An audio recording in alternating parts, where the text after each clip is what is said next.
नमस्कार मित्रों, मैं सुनील राठौड़, सनी रिपोर्टर, और आप देख रहे हैं Sunny R live Madhya Pradesh news channel. जी हाँ, आज आपको ले चलते हैं धार जिले के ग्राम कालीबोड़ी में, जहां पर नर्मदा परिक्रमावासी श्री स्वामी रामशंकर जी महाराज, जो नर्मदा परिक्रमा के दौरान ग्राम कालीबोड़ी से, जिनका माँ नर्मदा अन्न क्षेत्र आश्रम छित्री में रात्रि विश्राम रहा, इसी दौरान उनसे कुछ आध्यात्मिक बातें, जीवन की रूपरेखा व मानव कल्याण के हेतु कुछ विशेष चर्चा सिर्फ आल्हा मध्य प्रदेश सनी राठौड़ द्वारा की गई। तो आइए आज आपको ले चलते हैं श्री स्वामी राम शंकर जी महाराज, जिन्हें हम डिजिटल बाबा के नाम से पहचानते हैं। जी हाँ गुरु जी, आपका नाम जान सकते हैं? हमारा नाम है स्वामी राम शंकर, इंटरनेट पे हमको डिजिटल बाबा कहते हैं। आप नर्मदा परिक्रमा पे निकले हैं, तो कहाँ से कब निकले हैं और क्या है इसकी विशेषता? 4 नवंबर को ओमकारेश्वर जी से हम परिक्रमा शुरू किए हैं, और ये परिक्रमा सिर्फ इसलिए हम कर रहे हैं कि अपने आध्यात्मिक सामर्थ्य को, समझ को और अधिक विकसित करें। बनी बनाई ज़िंदगी में जीना बहुत आसान है, पर जब एक ऐसे सफ़र पर आप चल रहे होते हैं जहाँ पर आपको मालूम नहीं है कि अगले पड़ाव पर आप किस तरह की परिस्थिति का सामना करेंगे, ऐसे में जब हम ऐसे यात्रा करते हैं, परिक्रमा करते हैं, तो हमको ये अपने भीतर छुपी हुई शक्तियाँ, सामर्थ्य का बोध होता है। और साथ ही साथ जब देखते हैं कि हमारा कोई जान पहचान नहीं है, फिर भी हमारे लिए सब कुछ ठीक तरीके से किया जा रहा है, तो समझ में आता है कोई है जो हमारी फ़िक्र कर रहा है, और वो कोई और नहीं है, वो परमात्मा है, नर्मदा मैया है, उनकी शक्ति के रूप में। गुरुजी, नर्मदा परिक्रमा कब तक पूर्णतः हो जाएगी? हमने कोई टाइम पीरियड में फ़िक्स नहीं रखा है कि 3 महीने में पूरी करनी है, 4 महीने में पूरी करनी है। बड़े आराम से कर रहे हैं और समझ बूझ के कर रहे हैं, सबसे मिलते जुलते रह रहे हैं। जहाँ अवसर मिल रहा है वहाँ सत्संग कर रहे हैं, प्रवचन सुना रहे हैं, लोगों को आध्यात्म से जुड़ने के लिए प्रेरित कर रहे हैं, अपनी संस्कृति में रहने की प्रेरणा दे रहे हैं, समझाने की कोशिश कर रहे हैं कि हम अपनी जड़ों से जुड़े रहें। तो कहीं साथी मिल रहे हैं जो सोशल मीडिया के ज़रिए हमसे जुड़ रहे हैं, सत्संग हो रहा है, कहीं जान पहचान जो है नहीं हो पा रहा है, कम्युनिकेशन गैप आ रहा है, तो हम फिर आगे बढ़ जा रहे हैं। गुरुजी, चर्चा में आ रहा है डिजिटल बाबा, जो अधिकांश सुनाई देता है सभी दूर से, तो डिजिटल बाबा की क्या विशेषता, मतलब पूरी जानकारी जा सकते हैं? ऐसा है कि हमारे जैसे लोग जो दुनिया में दिखाई देते हैं, उनको सामान्य तौर पर बाबा जी कह देते हैं। अब हमारे साथ जो एक विशेषता जुड़ी है डिजिटल, वो सिर्फ इसलिए क्योंकि सोशल मीडिया का ठीक तरीके से उपयोग करके आध्यात्म की बातों को, भारतीय संस्कृति की बातों को, सनातन धर्म की बातों को हम सोशल मीडिया के ज़रिए युवा वर्ग तक पहुंचाने की कोशिश में लगातार प्रयासरत हैं। और सोशल मीडिया का इस्तेमाल करने के लिए कोई हमने टीम नहीं रखा है। वीडियो शूट करना, एडिट करना, कभी कभी वस्तु स्थिति को बताने के लिए एज ए एंकर हम कैमरे पे दिखाई देते हैं। तो ये जो सारा हमारे भीतर कुशलता है, उसकी वजह से मीडिया हाउस हमको डिजिटल बाबा कहती है। इंटरनेट के ज़रिए कोई भी व्यक्ति हमसे आसानी से जुड़ सकता है, बात कर सकता है। हमारे और आपके बीच में कोई तीसरा व्यक्ति नहीं एग्जिस्ट करता है। तो इन्हीं सब कारणों से डिजिटल बाबा के रूप में हम जाने जाते हैं। इसका विचार कैसे आया कि डिजिटल बाबा नाम होना चाहिए? शुरू से है कि वर्तमान जो सोशल मीडिया का जो चल रहा है माहौल, इसके हिसाब में आया? नहीं, हमने सच में बताऊं, मैंने ये नाम खुद नहीं रखा। एक बड़ा मीडिया हाउस है, उसके द्वारा हम पे एक स्टोरी लिखी गई 2017 में। जो पत्रकार जी हैं वो स्टोरी लिखते समय हमसे बोले कि आपका जो कार्य करने का तौर तरीका है, डिजिटली बहुत आप साउंड हो, टेक्नो सेवी हो, तो मैं चाहता हूँ आपके नाम के साथ डिजिटल बाबा जोड़ के आपको इंट्रोड्यूस करूँ। वो पहली स्टोरी थी जिसमें मैं डिजिटल बाबा के रूप में दुनिया के सामने नज़र आया। फिर 2019 का एक बहुत बड़ा आयोजन हुआ प्रयागराज में, जिसको कुंभ कहते हैं, कुंभ मेला। वहाँ पर हम जिस तरह से काम किए, लोगों से इंटरैक्ट किए, बातचीत किए, कुंभ की गतिविधियों को, कुंभ के कार्यक्रमों को, कुंभ में आने वाले लोगों को जिस तरह से हमने सोशल मीडिया पे लोगों के साथ जोड़ा, उसकी वजह से बहुत बड़ा जो एक मीडिया हाउस का अपना स्कोप होता है, अलग अलग नेशनल इंटरनेशनल चैनल हैं, वो लोग मुझे मेंशन करना शुरू किए, मेरे बारे में खबर दिखाना शुरू किए, तो और अच्छी तरह से लोग जानने लगे। तो मैंने अपना नाम ये नहीं रखा, मुझे मीडिया हाउस के ज़रिए नाम मिला। फिलहाल प्रवास आपका ग्राम पंचायत काली बोरी में है जी। अगला प्रवास आपका कहाँ रहेगा? अगला प्रवास तो हमको मालूम नहीं है, वो एक हमारे सहयोगी हैं, फेसबुक के ज़रिए हम एक दूसरे से जुड़े हैं, अनिल जोशी जी बड़वानी से। तो उनका अनिल जोशी जी का बहुत बड़ा योगदान है कि वो रूट मैप हमारे लिए बना देते हैं और हमें असुविधा नहीं होती है। और कई जगह वो हमें अलग अलग साथी जन से जोड़ देते हैं। जैसे यहाँ पर भैया जी जो यहाँ के सरपंच जी हैं हमारे साथ बैठे हुए हैं। बहुत बहुत साधुवाद आपको कि आप यहाँ हमें मिले और जो भी यहाँ पर सबसे मिलने जुलने का अवसर हमको मिला, आपके ज़रिए हंसराज जी सबसे हमको यहाँ मुखातिब कराए। तो ऐसे ही कोई अपने तरफ से वॉलंटियर सर्विस दे करके, सहयोग दे करके जनमन से जोड़ने का अवसर दे रहा है।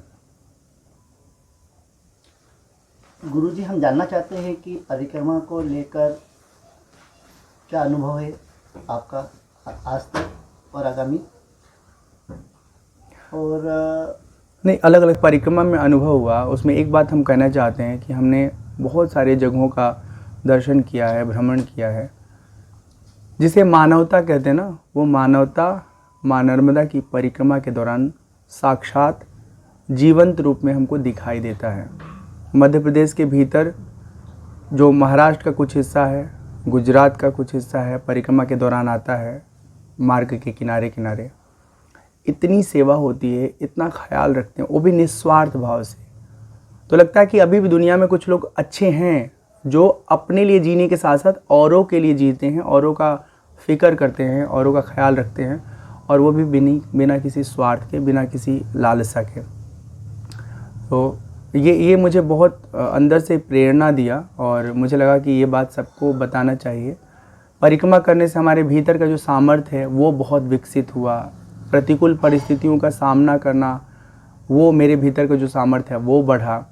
और एक बात हम कहना चाहते हैं, विशेष तौर पे जो मध्य प्रदेश सरकार के मुख्यमंत्री हैं शिवराज सिंह चौहान जी, आप कई बार मध्य प्रदेश में मुख्यमंत्री के तौर पर अपनी सेवाएं दे चुके हैं। परिक्रमा मार्ग के मध्य आने वाले जो तीर्थस्थल हैं, सरदार सरोवर डैम बनने के कारण बहुत सारे ऐसे प्राचीन देवालय हैं, स्थान हैं जो डूब क्षेत्र में आ गए। जैसे कोटेश्वर एक बहुत बहुत प्राचीन तीर्थ स्थान है, उसकी पुरानी जो भी प्रतिमाएं हैं, देवालय हैं, मंदिर हैं, वो जल में डूब गए हैं। और भी ऐसे कई स्थान हैं।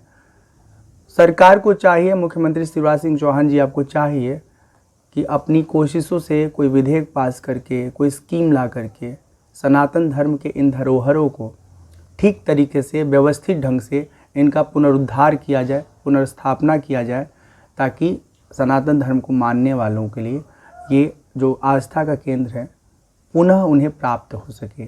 तो इस पर उदासीनता को त्याग करके सक्रिय ठोस कदम अपनाएं, बहुत बड़ी कृपा होगी हम सब सनातनियों पर।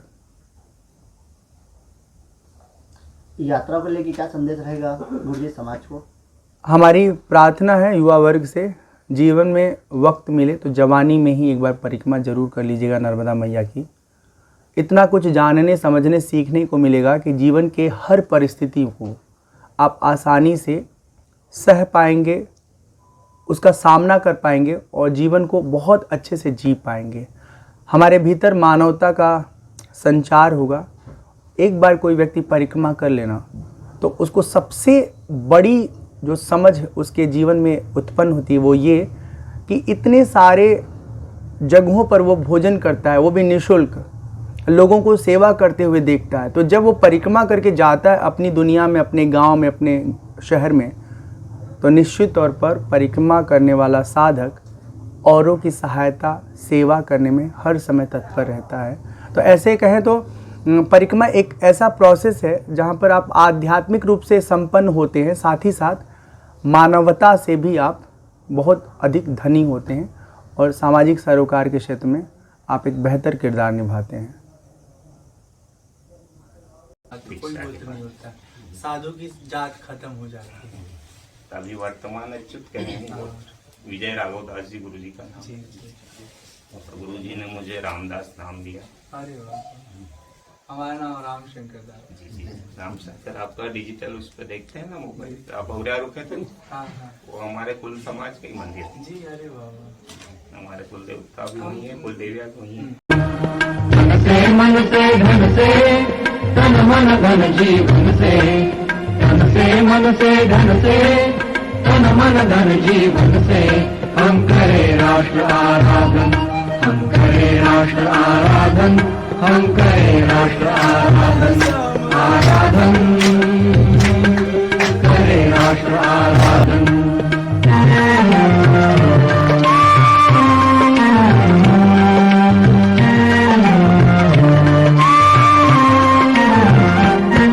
अंतर से मुख से कृति से निश्चल हो निर्मल मति से, श्रद्धा से मस्तक नत से, हम करें राष्ट्र अभिवादन, हम करें राष्ट्र अभिवादन, हम करें राष्ट्र आराधन, हम करें राष्ट्र आराधन, आराधन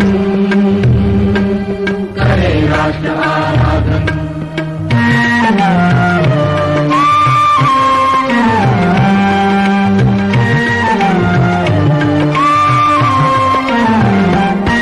अपने हंसते शैशव से, अपने खिलते यौवन से, प्रौढ़ता पूर्ण जीवन से, हम करें राष्ट्र का अर्चन, हम करें राष्ट्र का अर्चन, हम करें राष्ट्र आराधन, हम करें राष्ट्र आराधन, आराधन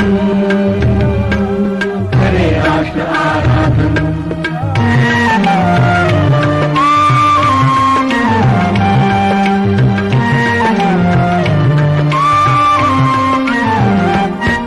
अपने अतीत को पढ़कर, अपना इतिहास उलटकर, अपना भवितव्य समझकर, हम करें राष्ट्र का चिंतन, हम करें राष्ट्र का चिंतन, हम करें राष्ट्र आराधन, हम करें राष्ट्र आराधन, आराधन करें राष्ट्र आराधन।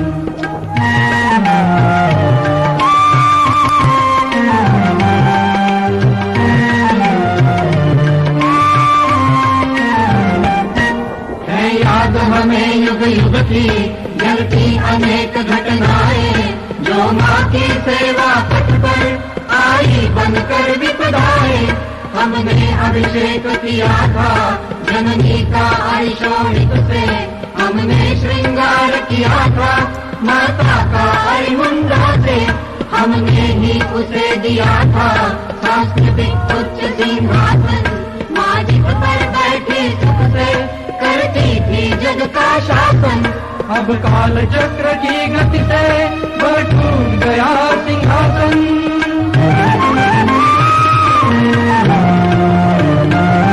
अब काल चक्र की गति से वह टूट गया सिंहासन।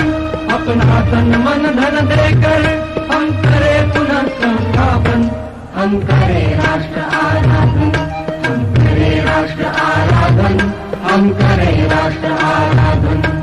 तन से मन से धन से तन मन धन जीवन से, तन से मन से धन से तन मन धन जीवन से, हम करें राष्ट्र आराधन, हम करें राष्ट्र आराधन, हम करें राष्ट्र आराधन, हम करें राष्ट्र आराधन, हम करें।